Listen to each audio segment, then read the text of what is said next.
वालेकुम दोस्तों, आज का मौजू आज का टॉपिक हमारा बहुत ही खास है, बहुत ही सीक्रेट है। जी हाँ, तो इंसान ज़्यादातर जो परेशान रहता है वो मौत की फिक्र से परेशान रहता है।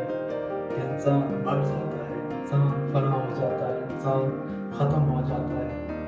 ये सरासर एक कम अमली है, कम अमली, यानी कि इंसान को इल्म नहीं है उस चीज़ का कि इंसान कहाँ जाता है, इंसान की क्या कैफियत होती है, इंसान किस हकीकत को पा लेता है, किस हकीकत में रहता है। ये कोई भी नहीं जानता कि इंसान मरने के बाद क्या बन जाता है, क्या हो जाता है, किस कैफियत में चला जाता है। जी हाँ, तो मौत के ऊपर हम आते हैं कि व्हाट इज डेथ, डेथ क्या है, मौत क्या है।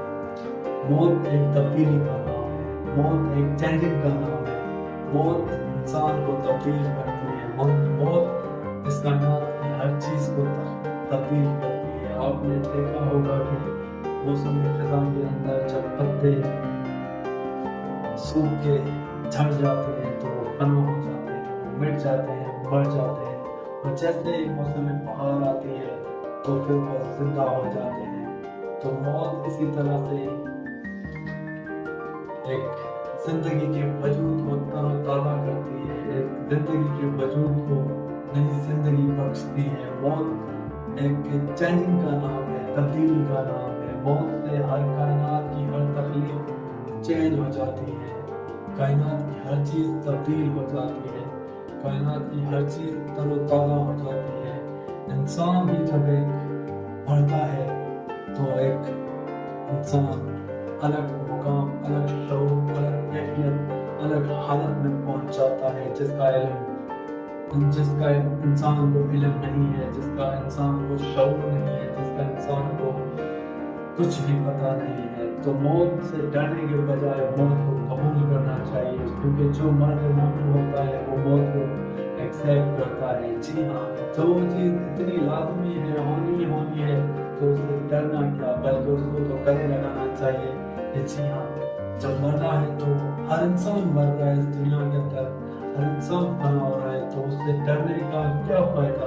उसको एक्सेप्ट कर लें कि जी हाँ, एक दिन फना होना है, ख़त्म होना है, हर इंसान है, क्योंकि कायनात की हर चीज़ फना हो रही है। बाकी जो रहती है वो खुदा की ज़ात रहती है, और जो खुदा की ज़ात को जान लेता है वही उसके अंदर जिंदा और जावेद हो जाता है, वही मौजूद है ज़ात।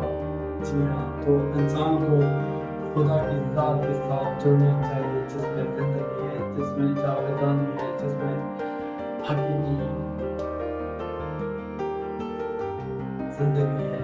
जी हाँ, तो ये जिंदगी बहुत ही मुख्तसर है, पता नहीं चलता। एक पल बचपन का होता है, एक पल जवानी का होता है, और एक पल बुढ़ापे का, और उसके बाद इंसान फना हो जाता है। तो ना मौत की फिक्र करनी चाहिए, डर होना चाहिए, उसको कबूल करना चाहिए दिल की गहराइयों से। जैसे ही आप मौत के डर को कबूल करते हैं तो आपकी ज़िंदगी के अंदर तमाम डर ख़त्म हो जाते हैं, क्योंकि आपकी ज़िंदगी के डर, तमाम डर की बुनियाद भी आपका मौत का डर है। जैसे ही वो डर ख़त्म हो गया, तमाम डर ख़त्म हो गए। तो जैसे आपकी ज़िंदगी में डर ख़त्म हो गए तो फिर किस चीज़ की परेशानी, फिर किस चीज़ की फिक्र, फिर किस चीज़ की परवाह, फिर आप बेफिक्र हो जाते हैं, फिर आप यानी कि आज़ाद हो जाते हैं। हर फिक्र परेशानी से आपको खुशी, हकीकी खुशी मिलने लगती है, आप जॉयफुली हैप्पी रहना सीख जाते हैं, और आपकी टेंशन तमाम ख़त्म हो जाती है। तो हमेशा यही सोचा करें कि यार एक दिन तो ज़िंदगी ने ख़त्म होना ही है, तो उसको एक्सेप्ट कर लें। जी हाँ, ख़त्म होना है तो क्या गिला करना, क्या शिकवा करना, क्या नाराज़गी करना, बल्कि जो पल ज़िंदगी रह गई है उसको खूबसूरत बनाएं, खुशहाल बनाएं, और खुश रहना सीखें, क्योंकि ये ज़िंदगी बहुत ही महदूद है, बहुत ही मखसूस है। तो जैसे ही आप अपनी लाइफ में ये चीज़ें अपनाएंगे तो आपकी ज़िंदगी में हकीकी तब्दीली आएगी, और आपकी ज़िंदगी के अंदर मोहब्बत, इत्मीनान, सुकून पैदा होगा, आपको तमाम परेशानियों से निजात मिलेगी, और आप अपनी ज़िंदगी के अंदर कामयाब होना शुरू हो जाते हैं। और यही ज़िंदगी है کل کو آپ کو پچھتاوا نہ ہو، اکیلا نہ ہو کہ میں نے تو زندگی کو جیا ہی نہیں تھا. زندگی ایک خدا کی نعمت ہے جو آپ کو ملی ہوئی ہے، جتنے بھی عرصے کے لیے ملی ہے، لیکن یہ آپ گاڈ آف گفٹ ہے.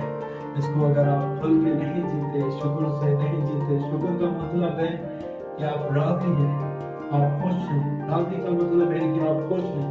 اگر آپ اپنی زندگی کے اندر خود سے سوال پوچھیں کیا آپ اپنی زندگی میں خوش ہیں، راضی ہیں، تو اگر ہاں کا جواب ملے تو پھر آپ زندگی کو جی رہے ہیں. اگر آپ کو پریشانی ہو تو پھر آپ اپنے بارے میں سوچیں کہ آپ زندگی جی نہیں رہے بلکہ آپ زندگی کو گوا رہے ہیں، آپ ناشکری میں ہیں، آپ نا امیدی میں ہیں، اور اپنی زندگی کو بدلیں اور اس کو کھل کے جینا سیکھیں، محبت کے ساتھ، پیار کے ساتھ، اطمینان کے ساتھ، خوشیوں کے ساتھ، خوشیوں کو بانٹنے لوگوں کے ساتھ اور خوش رہنا سیکھیں. یہی زندگی کا مقصد ہے. اور زندگی کا مقصد کیا ہو سکتا ہے؟ کائنات کی ہر چیز اپنی رنگینیوں میں کھل رہی ہے، اپنا اظہار کر رہی ہے، پھول خوشبو بانٹ رہے ہیں، پرندے نظر جا رہے ہیں، تو انسان کیوں بے بس مایوس بیٹھا ہوا ہے؟ انسان بھی خوشیوں کے ساتھ، مسرتوں کے ساتھ مہکتا ہوا نظر آنا